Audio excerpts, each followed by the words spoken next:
وإن أوهن البيوت لبيت العنكبوت لو كانوا يعلمون.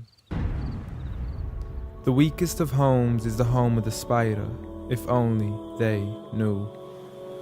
And it's not just because of the web, but also for what happens inside it too. The most fragile of homes, home to the most ferocious of family feuds, a husband and wife relationship that is solely based on being used for consummation. See, as soon as they finish mating, the wife would then consume the body of her own husband. It's disgusting, and so can the children be too. See, as soon as they mature, they would chew upon their own mother as a source of food. It's sinister, it's crude. I don't want to imagine it, but it's true. And such the examples that are used, not because God can be cruel, but for God to prove that the weakest of homes are those in which the inhabitants are abused.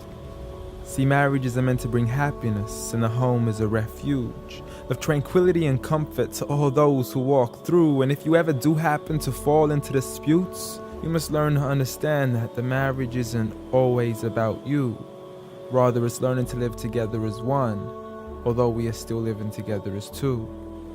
In a home where everybody knows that they belong, with love, kindness, and mercy, so we could all just get along, and there's no need for fighting every time something small goes wrong.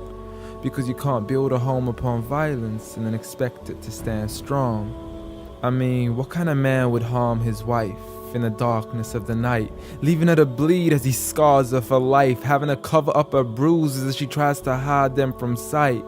See, he's so focused on her responsibilities, but fails to realize that he also owes her rights. See, as a husband, you're meant to provide, protect, respect, guide, and guard her.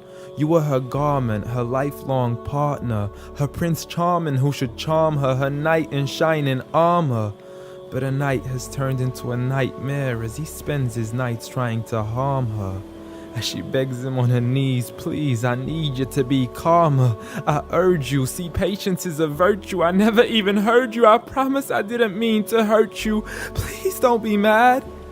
And please don't let the kids see, cause it's not right for a dad. It's sickening, it's sad that such scenes are happening in reality within the homes of so many broken families. It's a calamity that we forgot what the meaning of marriage is. Did you forget that the best of you in character is he who is best to his wife?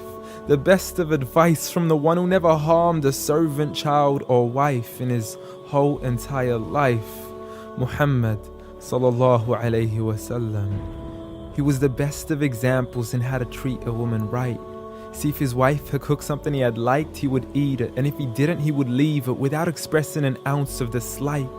He would even refuse an invitation to food until his wife had also received an invite, and he would help around the house too, just to make her workload light. He was the pinnacle of being polite. And he taught us that the strongest of men is not he who knows how to fight, but rather he who restrains his anger right at the moment of strife. So have patience, brother. I mean, you wouldn't allow it for your own mother, daughter, or sister. You wouldn't bear to watch another man punch and kick her, so the next time you even think to cause her trauma and hit her, you need to understand that she too is another man's mother, daughter, or sister. So dear sister, no human being deserves to live a life of violence alone. So if he doesn't treat you with kindness, don't live in silence trying to fight this on your own.